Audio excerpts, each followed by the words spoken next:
প্রথমে আমরা ইনস্ট্রাকশনটা দেখে নিব। এখানে বলছে যে now read the conversation between Rodoshi and Konko again and then find out the steps of contextual clues techniques they use to understand the text about antelope.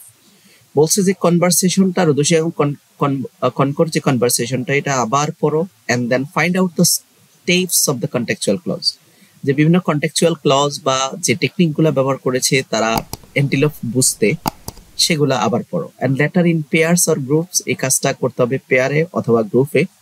And fill in the following blanks with meaningful ওয়ার্ডস, নিচের যে fill in the blanks আছে সেগুলো meaningful word দিয়ে complete করতে বলছে।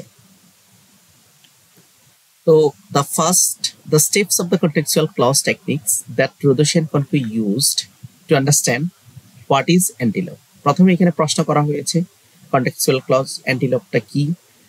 এখানে তাহলে what is antelope? The steps Rodoshi and Konko find out their food.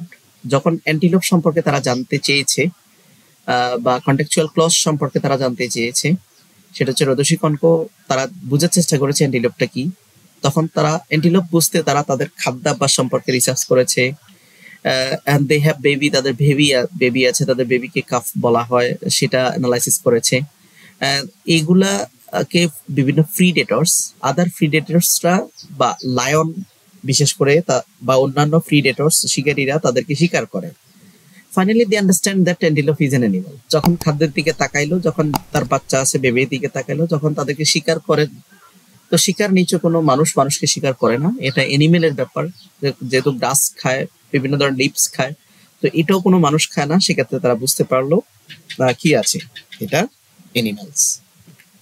দ্বিতীয় যে স্ট্র্যাটেজি সেটা হচ্ছে the steps of contextual clues techniques that Rodoshi and Konko use to read the text where does antelope live. যখন antelope কোথায় থাকে এই কৌশলটা তারা কিভাবে বাইর করেছে। রোদোশি এন্ড কনকো ফাইন্ড আউট, তারা খুঁজে the word live is not used here, এখানে লিভ শব্দটা কিন্তু ছিল না, তারা কোথায় থাকে। সো তারা কি করেছে, the first and last line তারা দেখার চেষ্টা করেছে। তারপরে United states imports অ্যান্টিলোপস, United states কি করে অ্যান্টিলোপ ইম্পোর্টস করে, আমদানি করে। তারা আমদানির ব্যাপারটা দেখেছে, তারপরে তারা ফার্স্ট লাস্ট লাইন দেখেছে, এবং যদিও এখানে কি ছিল না, লিভ শব্দটা ছিল না। ফাইনালি তারা কি করেছে, তারা decided that it lives in Africa and Eurasia. তখন তারা সিদ্ধান্ত নিয়েছে যে না, এটা আফ্রিকা বা ইউরেশিয়া, ইউরোপ এবং এশিয়াতে বসবাস করে। 3 নম্বর যে কৌশলটা তারা ব্যবহার করেছে, step contextual clues techniques that Rodoshi and Konko use to understand why is the paragraph written, এই টেক্সটটা কেন লেখা হয়েছে। এই কন্টেক্সচুয়াল ক্লজটা বোঝার জন্য তারা কোন কৌশল ব্যবহার করেছে। পিকচার অর হেডলাইন্স, তারা এখানে পিকচার খোঁজার চেষ্টা করেছে অথবা হেডলাইন খোঁজার চেষ্টা করেছে। দ্বিতীয়ত অ্যান্টিলোপ আর ইন ডেঞ্জার, এটা বিপদের মধ্যে আছে। তারপর বলছে finally understand that the paragraph is written to increase awareness about antelope.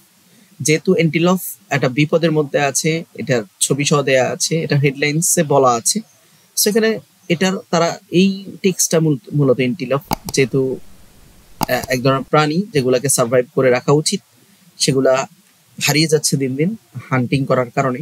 So অ্যাওয়ারনেসটা বাড়ানোর জন্য কি করা হয়েছে, এই অ্যান্টিলোপ